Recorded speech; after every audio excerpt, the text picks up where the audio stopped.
because a lot of farmers, they want to be a grocery store. They're like, oh, I'm going to do this, this, this, this, and this. And that's great if you're doing it just for yourself. If you want to have a dozen chickens and 1 pig and 3 sheep and 1 cow and a small garden, that's fantastic. If you're doing it on a homesteading type level, you just want to raise food for yourself, maybe sell some eggs to a neighbor. But if you want to make a business out of it, you have to have a very different approach. You have to approach it as a business. And I found that just focusing on one thing, making sure that's successful, making sure that is ready to go before moving on to something else, that was instrumental, I think, in our success.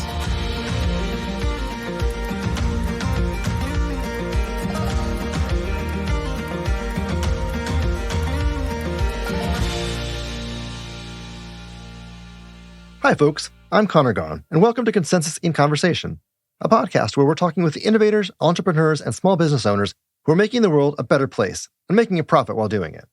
We spent a lot of time this year talking about agriculture and the importance of local farms to the resiliency of food in America. It's an important time and topic to be thinking about because the pandemic was a real wake-up call for many of us who so often take our food supply for granted. We may not see or interact with farmers every day like we used to, but farms are still very much at the foundation on which the world is built. And how many of us, I know I certainly do, daydream from time to time about giving up the grind of the modern 9-to-5 and returning to the land. Starting a small farm, getting my hands dirty, growing things, raising animals, being self-sufficient, all those kinds of things. And yet, how many of us actually go out and do it? How many of us would even know where to start? Well, our guest this week is one of the rare and remarkable few who have not only taken that leap of faith, but who have built their farming dreams into a thriving and sustainable business. And if you want to follow through on that daydream yourself, he's even built the tools to help you follow in his footsteps. Jeff Siewicki is the founder of Vital Mission Farm, where he's applying the principles of regenerative agriculture to raise pastured poultry that's nutritious, delicious, and part of a holistic system capturing carbon and rebuilding the resiliency of South Carolina's lowlands. He's a self-taught ag entrepreneur who's not only achieved his goal of making a positive impact through farming, but has also grown it into a successful business. And now, with his Regenerative Success educational program, he's passing on those hard-won lessons to a new generation of aspiring farmers across the country, helping them to unlock the secret to doing well while doing good, which is, of course, what we're all about here. So it's super exciting to welcome Jeff to the show.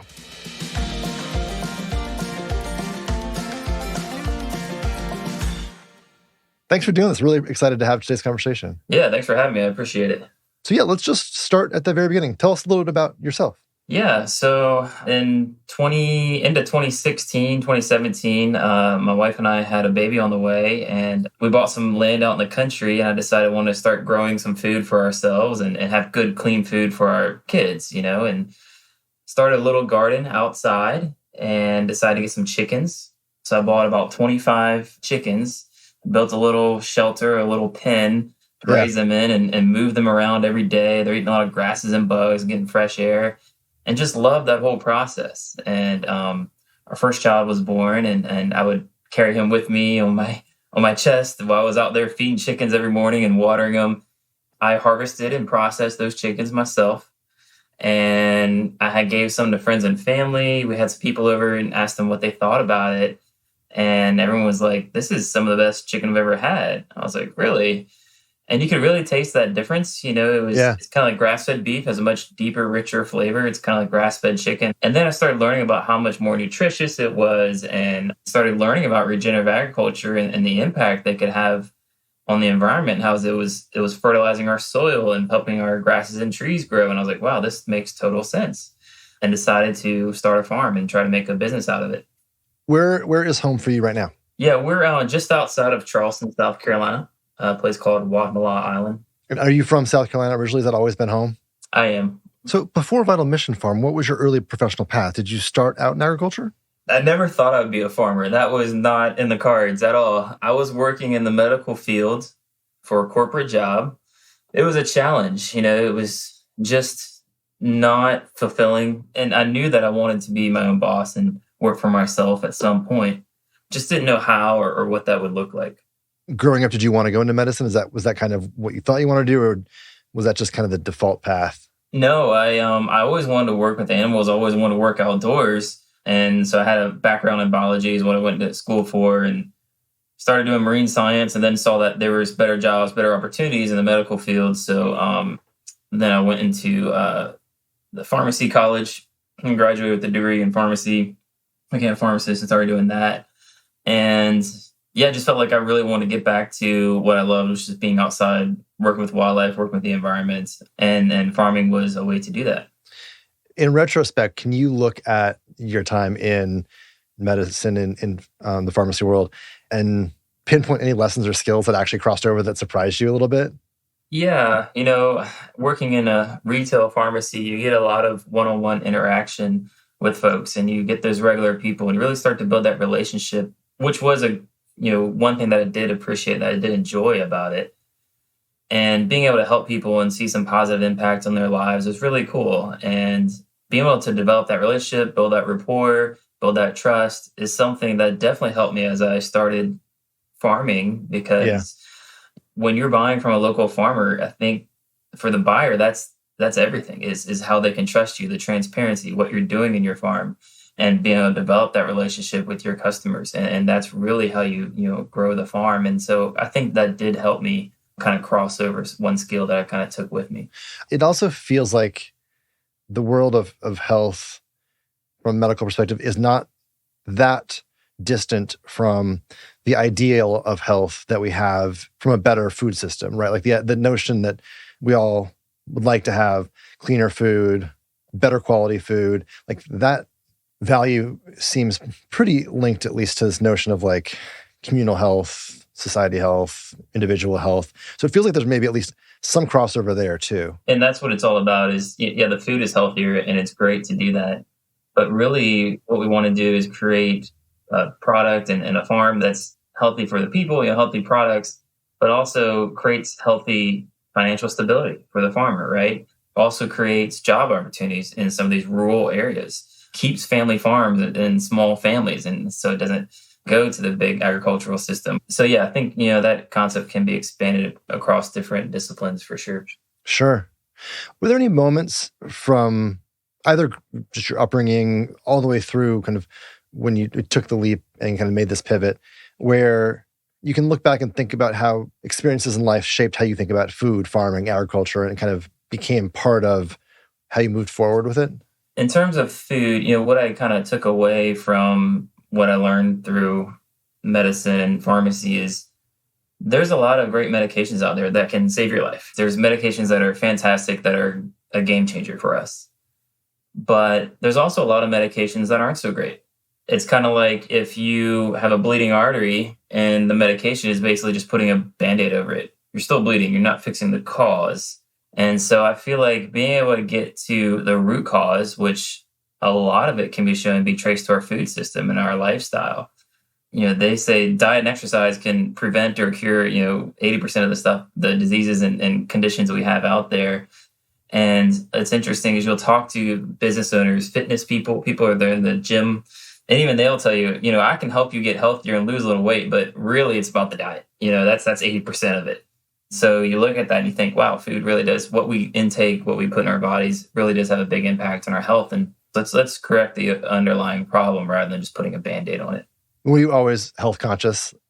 Always kind of aware of your food, or did that happen kind of once it was we're having a kid, it's time to get serious about what we're doing? Not really. No, it wasn't really health conscious. I would definitely wasn't the healthiest. Not the worst, but not the best. Definitely wouldn't have think twice about cracking up a bag of Cheetos and a Snickers bar, and still do to this day. But I try to eat healthy 80% of the time, 80-90% of the time. And then there's some stuff that I'll kind of indulge in. But when I had kids, I think that's really when it started to hit home. Like, okay, I want them to have good, clean food and put good things in their body. It's not going to hurt them. So that's really where it kind of started to hit home for me.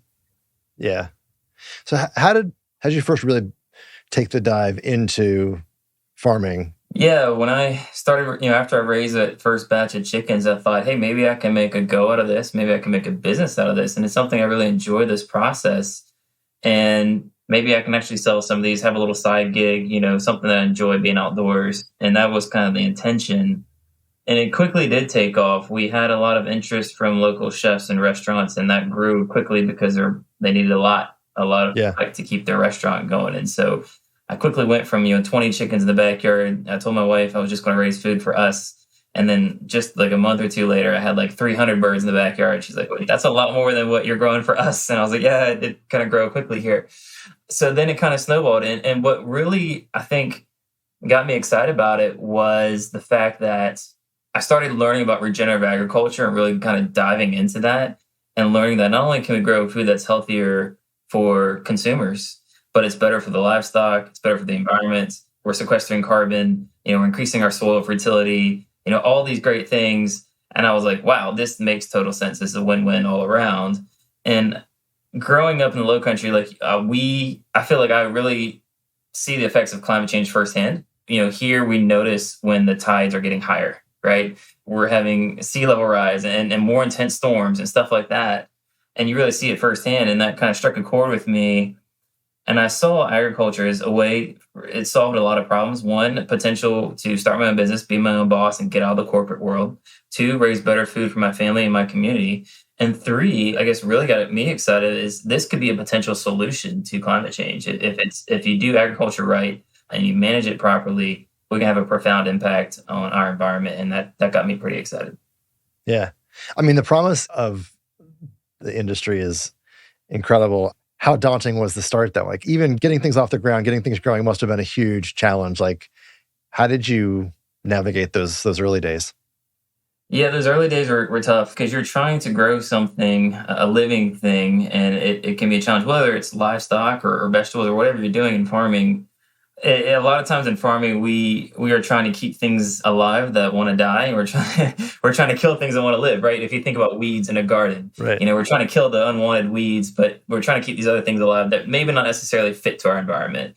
So the whole production of farming is a challenge. And then, figuring out any issues you run into as far as whether it's predators. We had a big issue with predators killing our livestock, and just figuring out this first couple of years is quite the learning curve. Because I had no formal training in farming whatsoever, which I think was kind of a blessing and a curse because I wasn't influenced. I never had an agricultural degree. There was no, I should do it this way kind of thing. I was read all the books I could read, I was watching videos on YouTube, seeing what other people were doing, listening to webinars and speakers, just kind of absorbing everything I could and then kind of applying it to my situation. Yeah. So, but looking back, as challenging it was getting started in those, figuring out the production side of farming, that's actually the easy part.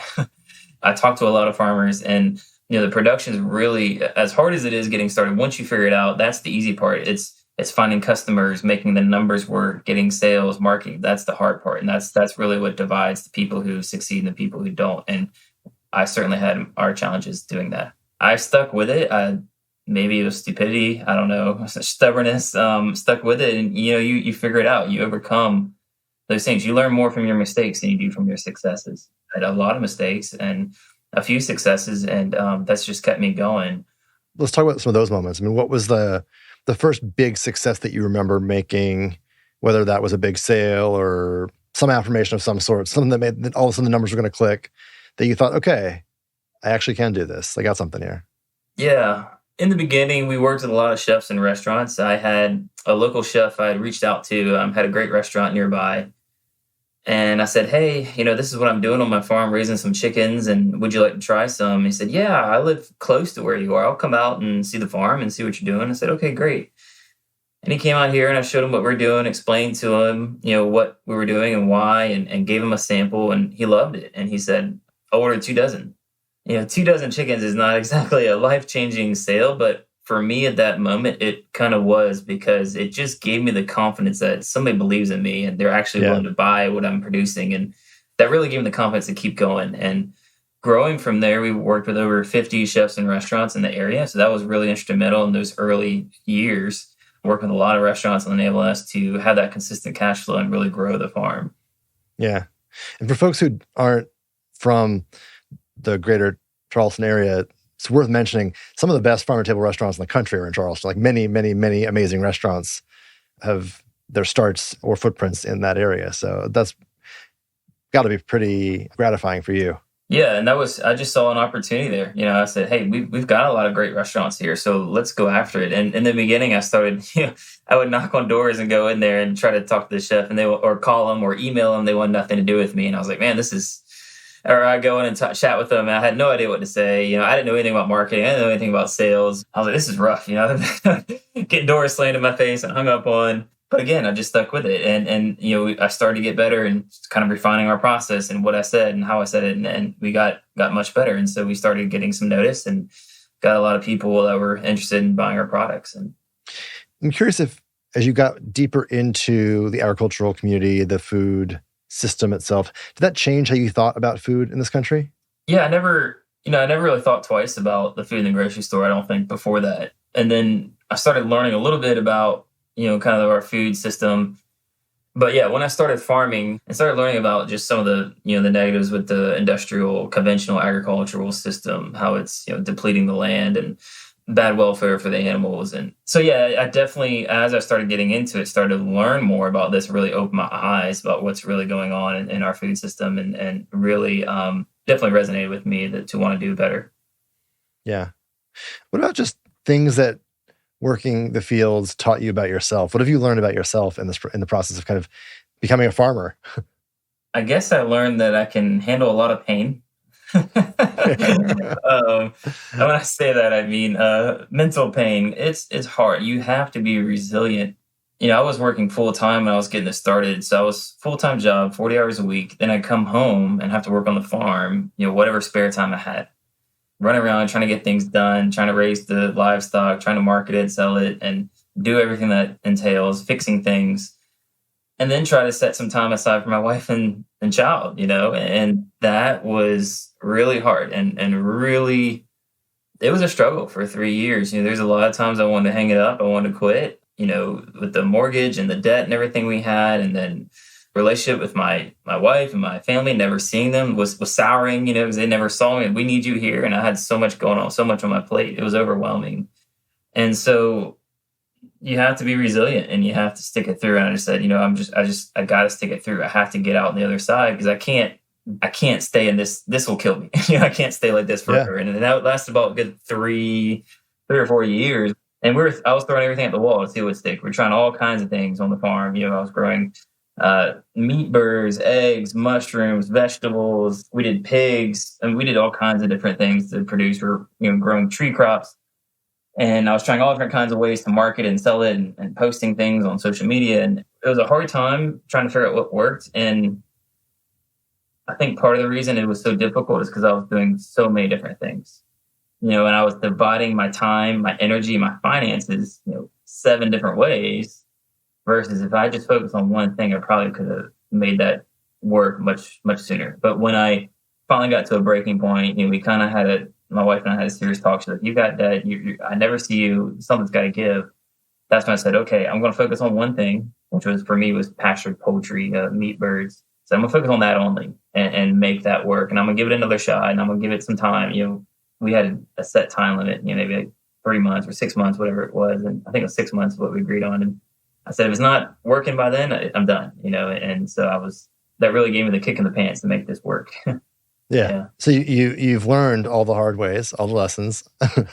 Give us the elevator pitch for regenerative success. Yeah, absolutely. So, when I was doing my research, I was trying all these things. I found that there wasn't a lot of information out there to teach you how to be successful farming. There's a lot of great information from the USDA, NRCS, YouTube, you name it, as far as how to produce a product, how to farm. If you want to grow corn, here's how to grow corn. If you want to raise cattle, here's the best way to do it. Tons of information out there, but very little information about how to make a farm successful, how to stay in business. Yeah. In terms of, keeping your costs low, how to get value out of your products and get a good return on your investment, how to find customers, how to market it, how to sell it. And I just saw a huge need there and I didn't know how to do any of that stuff. I'm trying to figure it out. And so I started Regenerative Success. Regenerativesuccess.com is the website, but basically, the goal was to teach, agricultural solutions that were good for the environment and also to help with farmer stability and financial security, and try to help people both learn how to farm regeneratively in a way that's good for the farmer, good for the environment, good for the land, but it also is sustainable, successful. You can have the best farming techniques in the world, you can have the best product in the world, but if you can't sell it, you can't market, you can't find customers, or you can't sell it for a price that makes it viable for you to keep going, then it doesn't do any good. That's what my goal was, really, to help farmers kind of avoid some of the mistakes I made and kind of teach them the right path, the things that work for me to help them with their farm.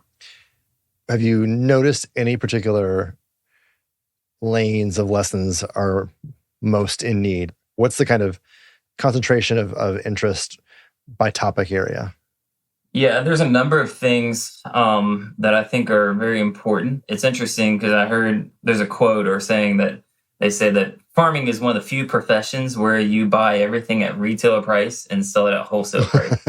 And so from the get-go, we're at a disadvantage. It makes a very complex business model. And and a lot of times you have to have a lot of capital up front, buying land and buying equipment and tractors. It's very capital intensive, and it's hard to make it work. But there's a couple of things that have been key, I think are very key, instrumental in that. And one is we have found creative ways to lower our costs. So a lot of do-it-yourself infrastructure, a lot of cyclical ecosystems. And what I mean by that is some of the regenerative agriculture principles we use is trying not to have any waste and recycle everything we have. So even the manure gets recycled, fertilizes the grasses. Even the bones from our birds, after we part them out, we use to make bone broth, right? We try to minimize our waste as much as possible and reduce our inputs, reduce our footprint. Focusing on one product, that is huge. Focusing on one thing, because a lot of farmers, they want to be a grocery store. They're like, oh, I'm going to do this, this, this, this, and this. And that's great if you're doing it just for yourself. If you want to have a dozen chickens and one pig and 3 sheep and 1 cow and a small garden, that's fantastic. If you're doing it on a homesteading type level, you just want to raise food for yourself, maybe sell some eggs to a neighbor. But if you want to make a business out of it, you have to have a very different approach. You have to approach it as a business. And I found that just focusing on one thing, making sure that's successful, making sure that is ready to go before moving on to something else, that was instrumental, I think, in our success. So how at this point do you manage to balance regenerative success as an entity and as a project versus your own farm and agricultural work? How do you focus on balance there? Yeah, great question. Sometimes it can be, a little bit of a challenge, but the nice thing is the farm, after, this is our 7th season, we've really got things kind of figured out and pretty dialed in now as far as the production model. And so I'm really only working like 15 hours a week on the farm, which is fantastic, and it's doing very well. And we also have people that help with the marketing and sales aspect on the farm. So, being able to leverage, and have other people come in and step in, especially in those areas where I'm not proficient in, has been instrumental. Because you do have to wear a lot of hats, like any small business. When you're getting started, there's so many things you have to know how to do. And I found that, hey, I need to stick in the area that I'm good at and hire somebody to do the things that either I don't like or I'm not good at. So that's how the farm goes. And then with regenerative success, we're growing and building this. And so I can focus my attention on regenerative success and really getting great results for other farmers and really trying to do whatever I can to help push them forward. Let's focus on regenerative agriculture in general for a second. Why was it important to you to farm that way? And have you found that same kind of passion or enthusiasm universally? It sounds like you must recognize a market, since you are now teaching that and marketing that as a secondary, with regenerative success. So why was that important first criteria for you? So when you look at CO2 emissions and our contribution globally to climate change, depending on what resource you look at, they estimate that agriculture is responsible from 25 to 33%, depending on which source you're looking at, roughly in that ballpark, of greenhouse gas emissions. And what that tells me is that we're not doing things very, very well when it comes to agriculture, and there's a lot of opportunity for improvement. And I see regenerative agriculture as being the tool to make a big impact on our environment. There's been studies done by the Rodale Institute, which is a foundation that basically kind of started and kicked off the organic food movement. And it was very instrumental in getting that going. And they've done studies that have shown that if we can raise livestock and rotation graze them, if we do it properly, we can actually be carbon negative. And so what we've seen is an increase in organic matter about 1% every year on our farm, just rotation grazing poultry. And what does that mean in the big picture? Well, the Rodale Institute did a study, and they realized that the soil has a huge potential for holding carbon from sequestering greenhouse gases, pulling CO2 out of the atmosphere and sequestering it in the soil. If we raise our organic matter just 1% over all the farmland in North America, we could completely reverse CO2 to pre-industrial levels. And we're doing this in just a single year, raising livestock on our farm. So that means if everybody adopted these types of organic regenerative agriculture principles, we can potentially 100% reverse the CO2 levels in the atmosphere and completely reverse climate change and grow better food for our food system and have better welfare for our animals. And we're creating, ecosystems that also help support wildlife. We do a silvopasture system in our farm. And silvopasture has been shown to be the most productive ecosystem in terms of food production and carbon sequestration. And what silvopasture is basically we are planting trees. If you think of an orchard, but not typical dense rows, it's more of widely spaced trees so that we're still getting a good amount of sunlight. So we're getting the grasses and forages grow. And what we do is we bring our livestock and our birds in. They are our lawnmowers, our pest control, and our fertilizer program for the trees. So we're producing forages, we're producing meat and eggs, and we're producing fruit and nuts from the trees. We plant fruit and nut trees all on the same acreage, just 3 products from 1 acre. So it's very productive. We're getting tons of carbon storage in the trees. Trees produce rain. They help increase moisture and rain activities in areas. And so I think this is the way to farm, and it's worked really well for our situation. Yeah. I mean, I think it's worth just putting a finer point on that again. Like, there is a path to better food, cleaner food, that also is better for the environment, that could help us reduce overall greenhouse gas emissions and capture more carbon and store it. Like, all that in one process, one product, one service. It's pretty remarkable when you actually pause and just think about it holistically. Like, it's a powerful opportunity. It's a huge opportunity. And that's what I realized early on is I can do all this stuff on my farm, and that's fantastic on my small acreage. But hey, if I can teach other people to do this, I can influence, even just another 50 farmers. That's a 50x increase in impact. And so that's when I realized, hey, if I can kind of share some of these things that are working for us, it can make a much bigger impact. Are you noticing anything in particular about who's taking on the mantle? Like, are there common characteristics, whether they are geographies or ages, of folks that are jumping in, that are passionate about this, that want to learn, that are joining regenerativesuccess.com? Like, who's comprising these cohorts? Yeah, we work with a lot of farmers from all over. We even have folks that are not in the United States, all different age groups. But what's really encouraging is it seems that there has been a very large increase in interest from the younger crowd, the 20 to 30 crowd, which is really really encouraging, because I think just even 10, 20 years ago, and it still is this day, is the average age of the farmer is like 63 or something like that. When the average age is like 63, 65, and the older farmers are retiring and getting out of this, who's going to grow our food? There's got to be somebody to take over. Now we're seeing this huge surge in these younger folks that are really getting into this and excited about this regenerative agriculture for the reasons that we've mentioned. And that's really inspiring and encouraging to see. You talked about a little bit, being able to see in real time the impacts of the changing climate in the low country. I'm curious how you think about building a business, building resiliency in your business, teaching resiliency in business, for other folks who, are trying to figure out, how do we successfully build an agriculture enterprise when next year's season might be hotter, or a drought, or floods, or, all the various kind of challenges that hit as climate change continues to impact each community's agricultural product differently. How do you think about resiliency? How do you teach resiliency in that context? That's a great question. And I'll answer it in 2 contexts, one from a production side and 2 from a business side. From a production side and farming, we have seen a number of farms, last year in California, all these pecan orchards, if you saw those in the news, they're burning pecan trees. During the pandemic, they had these huge corporate industrial hog farms that they're slaughtering pigs because they didn't have anybody to process the pigs in the facilities.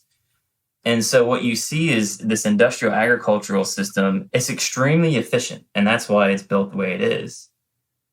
But it's not flexible at all. And so if one little thing goes wrong, the whole system breaks. And so when you're growing hundreds and thousands of acres of pecan trees and you don't get water, you don't get pecans and they're burning their orchards. If you can't process the thousands and thousands of pigs you have because you're relying on this big system because you don't have workers to work in the processing facility, then you have to slaughter them on it and everything breaks. So it's very efficient, but not resilient, the industrial system. In contrast, what we try to do on our farm and work with other folks to do is having an efficient farm system as we can while being resilient. And so what that would look like is we have a mixed crop. We have a number of different trees planted, right? We have mulberries, we have pecans, we have citrus, we have blueberries, we have nectarines, we have figs. So all these different things. So if something comes through, let's say we have a flooding event, right? And the mulberries didn't produce anything this year. Our season isn't cooked. We're not done because all we had was a mulberry farm, right? We've got all these other products. Same thing if you have a pest. If you're only growing one crop, whether it's corn or strawberries, whatever it is, and a pest comes through or a disease comes through and wipes out your crop, you're done. Versus if you have a diverse farm and you have diversity built in, diversity is huge in agriculture and in ecosystems, I believe, then you still have something to fall back on. And I think that's very important as we move into the future with climate change, because we're going to see changing ecosystems, changes in temperature, changes in rainfall. And so it's very important to have diversity.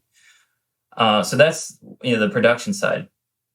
As far as building resiliency in our farm on the business side, as I mentioned, we worked with a lot of chefs in restaurants. And up until when COVID hit in 2020, that was about 98% of our sales. And then all of a sudden this virus comes along and no one's going out to eat. And the restaurants are closing down and they're not buying food for me. And I've got a freezer full of birds. And I said, now what? That was my main source of income. I didn't have diversity in my income streams. I didn't have resiliency built in the farm. So I pivoted direct to consumer. I started doing like a local farmers market, and it was terrible. I was at the market and I was selling whole ducks to chefs. That's primarily what they were using, and I was raising for them. And I found that not a lot of people buy a whole duck at a farmer's market. If they do, it might be once or twice a year, not as an everyday type thing.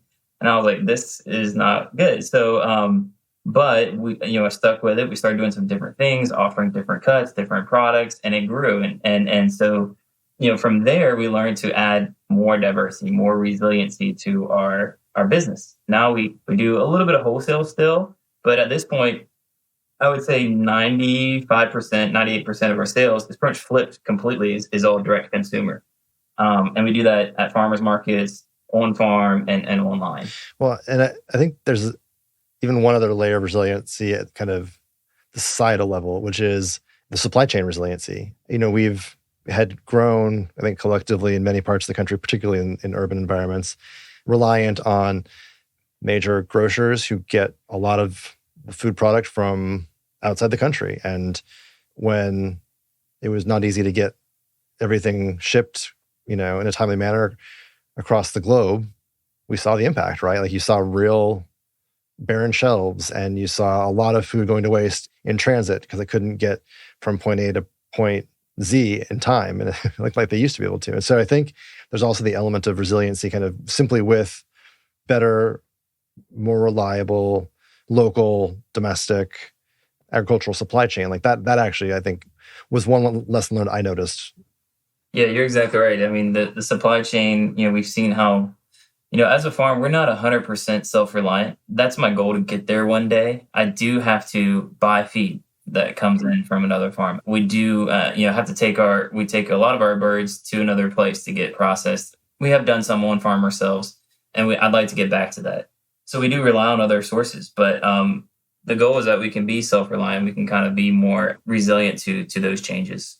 I tend to think entrepreneurship takes a bit of a certainly optimistic, if not even naive person to want to jump in and think that they've got this. I'm speaking as one, right, who's done it a few times. Like find myself to be that way, at least. I'm curious I guess first, if you find yourself to be an optimist in that context, with a belief that you can go out there and solve this problem or find this market or build this company so let's start with that. Yeah, I don't know if I would describe myself as an optimist or if it's just stupidity, but I stuck with what I was doing for whatever reason. Just hard-headed and stuck it through. I think that's a big factor. I think if I was more of a pessimist type person, I don't think I would have stuck with it as long as I did. Well, and I also think it's interesting, right, when you find someone who's not just optimistic in service of building a company, but also an optimist in that you're going to help tackle something like a major global challenge, right? Like you're not just out there building a business, which in and of itself is an act of stupidity or optimism. We'll flip a coin and decide which one to call it today. But also the market that you're in and the way you're building this company is making the world a better place. Again, it illustrates, I think, an element of hope that, we can be part of the solution. Yeah. And I'll tell you this. Don't get me wrong. I love raising food. I love being outside. I love working with the animals. I love being able to feed my family and close community good, clean food. However, I would say I'm probably different from a lot of farmers in that probably, that's a close second, but probably not my primary motivation for farming. For me personally, it was really to be able to have a greater impact on the environment and on climate change. And I saw regenerative agriculture and farming as the tool to allow me to do that, if that makes sense. And so that does give me a lot of hope and a lot of, just positive outlook on the future, knowing that, hey, there is an option here, there is a solution, and we just need to follow it. And we don't, I don't have all the answers. I don't know if anybody does really, but I think, it's still a work in progress. We can always improve. And that's the part that really excites me is being able to try new things. I like to test. I like to experiment.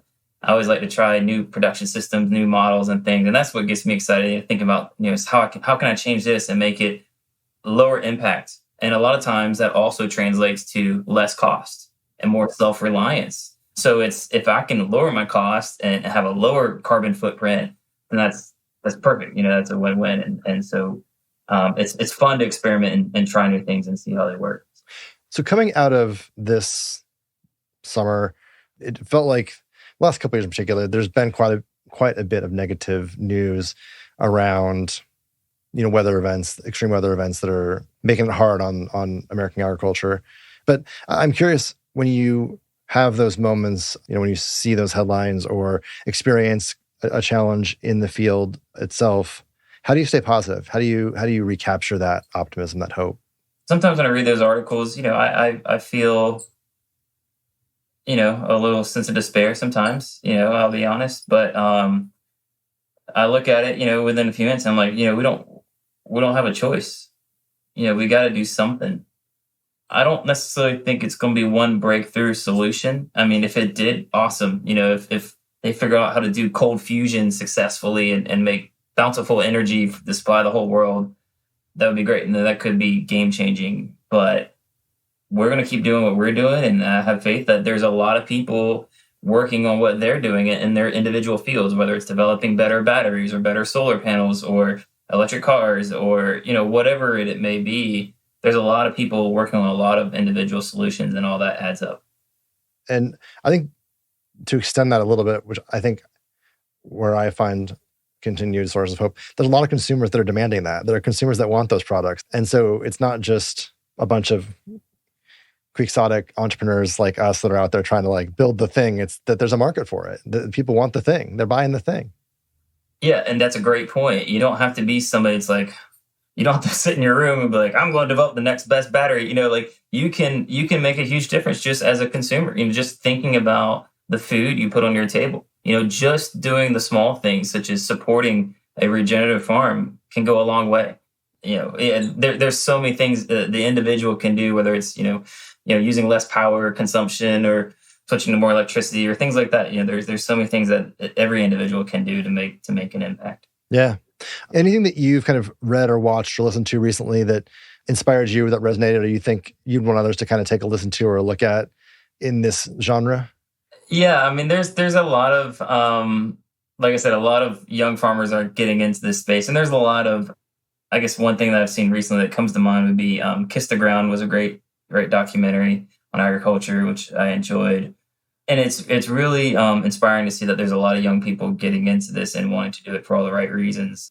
Just for folks at home, anything that we can plug for you? Where can folks find your products, or where can we send people? Sure. For folks interested in farming and how to get started, particularly when it comes to raising pastured poultry, or if they're raising a product, they just want to figure out how to make the numbers work, how to lower their costs, increase their profit, find more customers, make the farm business work. We have some solutions we offer. We have different services. Go to regenerativesuccess.com is the best way to find that. And then we have our farm. So if that's something that interests you, we do mostly pastured poultry. We do duck products, turkey products. We have some fruit trees planted out in our pastures, but we don't have a whole lot of fruit production yet. Hopefully in the next year or two, we'll have a lot more. But that website is vitalmissionfarm.com. And you can learn about the farm, see some of the products we have. We have an online store. We do ship on the East Coast. So they want to see what we do, they can check that out as well.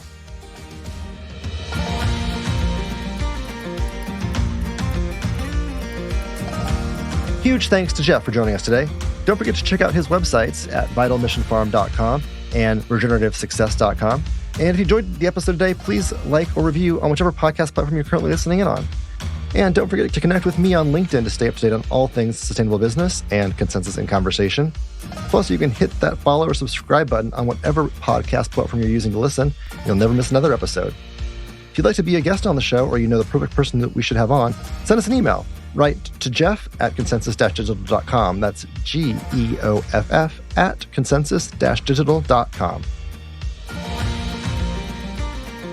Consensus in Conversation is hosted by me, Conor Gaughan.